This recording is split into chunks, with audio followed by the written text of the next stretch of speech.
Hi everybody, welcome to ePrime for this evening. My name is Daedran. Chronixx lands third Billboard Reggae album chart entry. The Grammy-nominated reggae singer has earned his third entry on the Billboard Reggae album chart with his recently released project, Exile. The project entered the chart at number 5. The highly anticipated release, which dropped earlier this month, features tracks such as Family First, Genesis, and Pain in Your Heart. Now, Chronixx previously topped the Billboard Reggae album chart with the number 1 debuts of 2014's Dread and Terrible EP and 2017's Grammy-nominated Chronology. Westmoreland Municipal Corporation pledges full support for Negrill's cultural revival.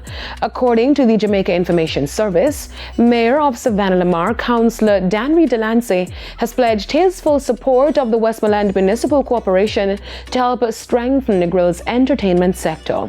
Now, speaking during the recent entertainment venues of Negrill press conference held at Waves Beach Club in Westmoreland, Councillor Delancey, who also chairs the municipal corporation, described the initiative as a very bold and positive move.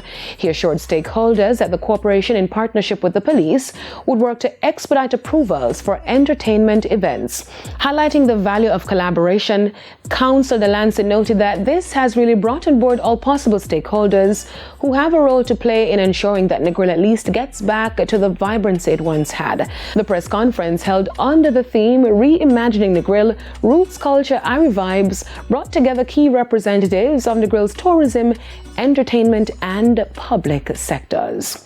Now, on the international scene, Florida officials have launched a criminal investigation into popular gaming platform Roblox. The state accuses the company of failing to protect children from inappropriate content and online predators. Investigators say some predators have used the platform's virtual currency to manipulate minors into sharing explicit images. Roblox denies the allegations, calling them a misunderstanding of how the platform works. The company says it bans image sharing, filters personal information, and is rolling out age estimation technology to better protect users. That's it for ePrime this evening. I'm Daedran. Thank you for watching.